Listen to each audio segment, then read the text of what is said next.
So ayun, good day mga idol. Meron tayong nabiling puno sa palengke na halagang 200 piso. So bali ito, binili ko para kay Mrs. at para siya mismo ang mag-alaga ng puno na to.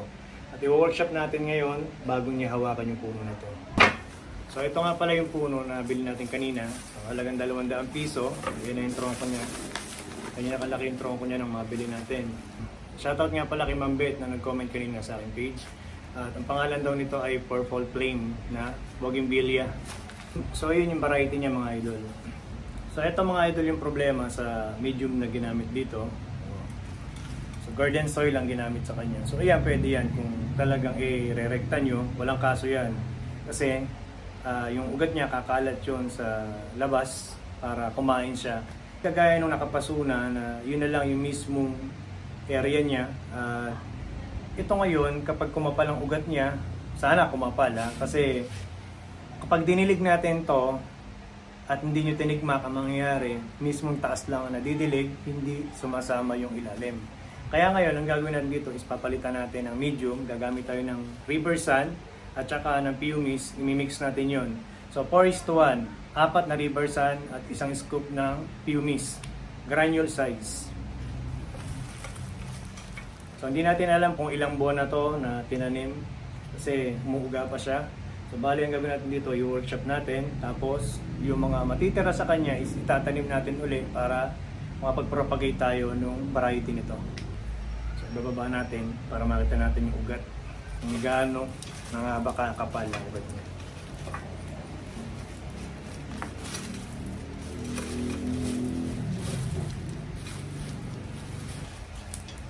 So mukhang malalim ang pagkatanim.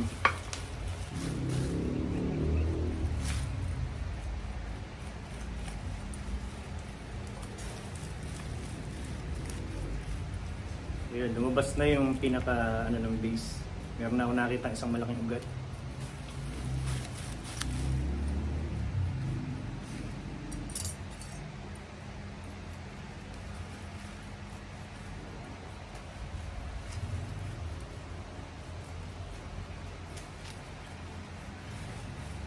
So napakalalim.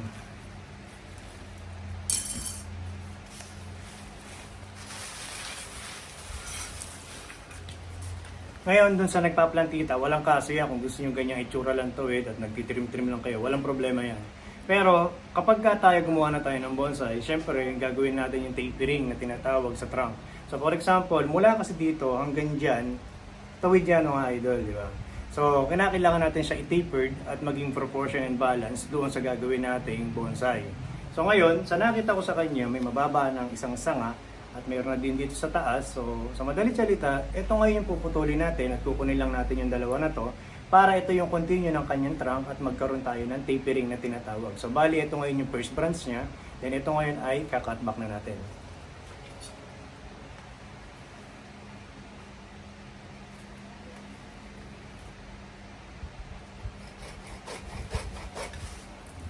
Huwag kang magtatampo ha.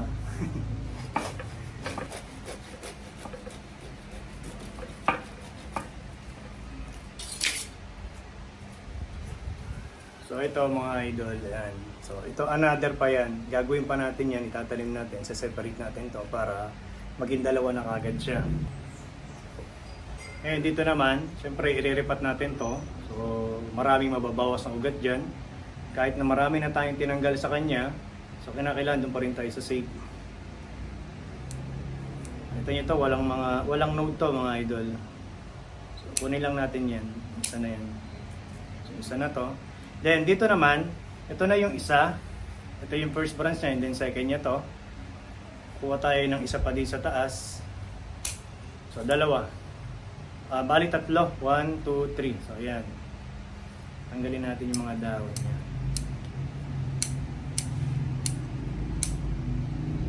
Para hindi siya ma-stress.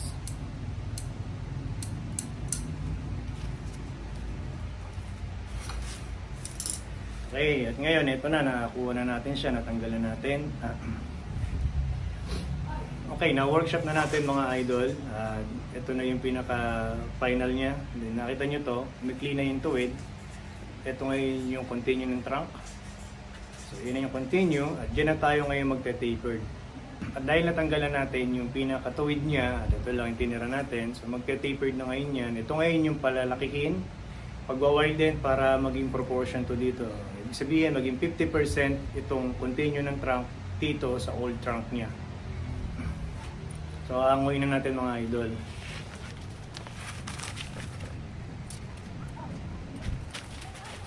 Pansin nyo, hindi basa yung ilalim. Kasi nga, ano siya, garden soil.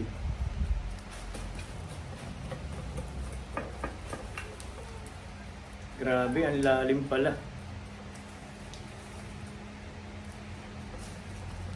So magche-change plan tayo dito. Masyadong mataas.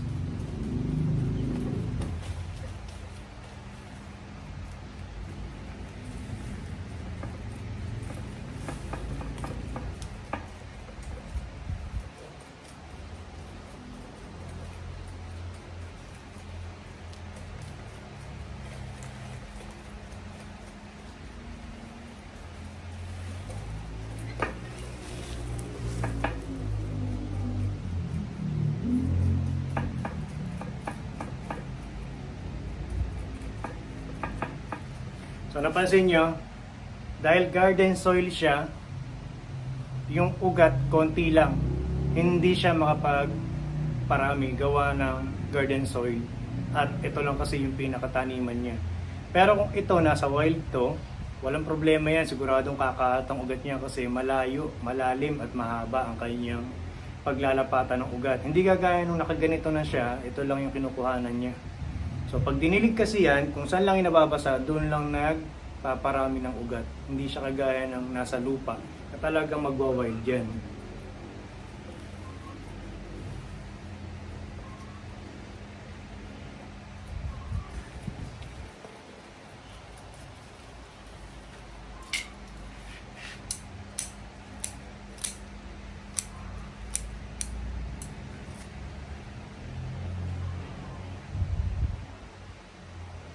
So nakita nyo, ito lang yung puno, naka-slant siya. So ang purpose na naka-slant, para hindi matulugan ng tubig yan, pagka ganyan naka-slant. Ngayon kung tawid dyan, pwedeng matulugan yan, kaya ginagawa nila slant. So dahil mahaba pa siya, so workshop natin yan.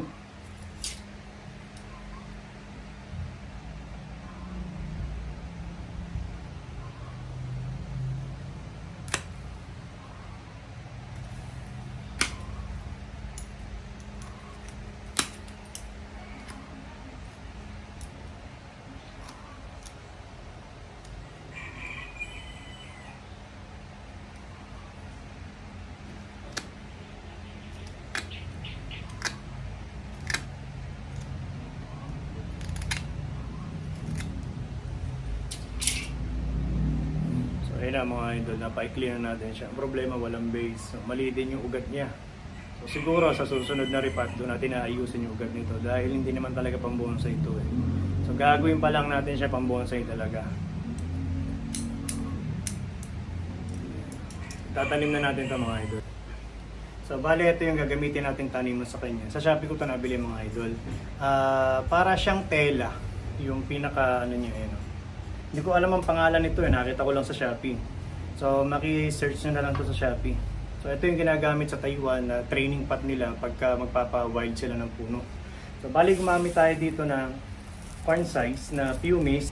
At ito naman yung gagamitin nating medium niya. So river sun and then pumice 4:1 ang mixture niya. 4 na river sun and then 1 scoop naman ng pumice.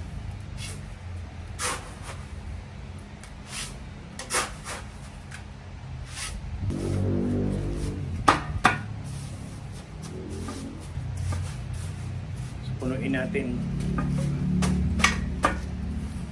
Ito mabigat talaga. Ayan. Ngayon, ito ngayon. Yan nasa gitna. So,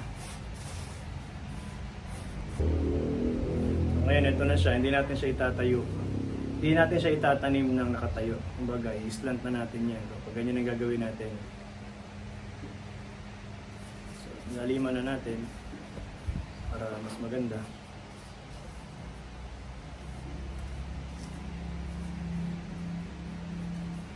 So mga ilang buwan o baka isang taon ang abutin Irerepat uli natin yan para iayos yung ugat. Sa ngayon, ganyan muna siya.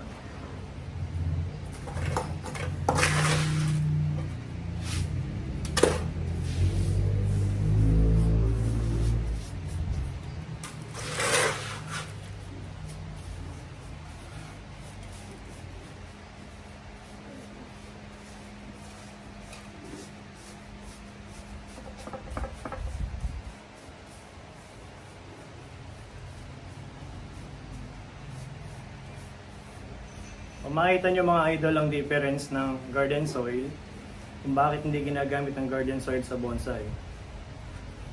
Bakit reverse ang gamit? So, marami nagsasabi wala daw nutrients. Meron naman kahit pa paano, pero hindi siya ganun kalakas ang nutrients na nakukuha. Kaya binibigyan natin sila ng fertilizer, dahil yung fertilizer na lang mismo ang magbibigay sa kanila ng nutrients sa pagkain. So nakita nyo mga idol, halos wala tayong nakita. Ito lang yung nakita natin sa kanyang trunk, di ba? So sabi ko nga, makalipas ang 1 taon, doon natin uli hahanguin niya para iayos ang ugat niya at i-workshop natin yung katawan. At doon pa lang natin maitatama yung puno na to. So ayan, tingnan nyo mga idol, kapag dinidilig na siya, bumababa yung tubig hanggang pinakailalim na pinakailalim niya. At siguraduhin ko sa inyo na yung ugat niya aabot hanggang ilalim. Nakita nyo pa yung tulo sa baba? Hindi naman umaapaw sa taas, di ba? Pero tignan nyo yung baba. So yan ang kailangan natin sa bonsai. Yung mabilis bumaba ang tubig para hindi mag-clog ang ugat, hindi tayo mabulokan ng ugat.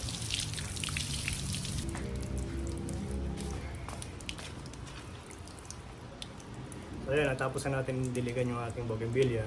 Ito yung ginagamit ko naman na cut paste na pang bonsai. So ito, made in Japan to. Walang nabibili kahit saan ito kundi kay. So PM niyo siya mga idol, yung Formosa Garden. Doon lang nabibili to. Ang kagandahan dito, sigurado silyado yung puno at naghihilom ng maganda kapag ito ang ginamit natin. So although mahal lang siya pero mas maganda. Garantisado ko sa inyo to.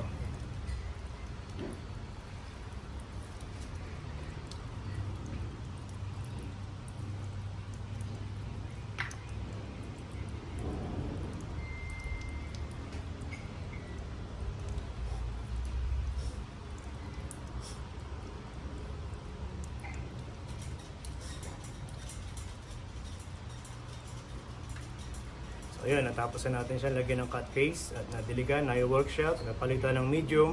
So hintayin na lang natin yung mga susunod na kabanatan nito mga idol.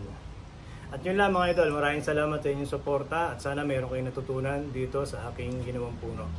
Maraming salamat po, God bless. Yo!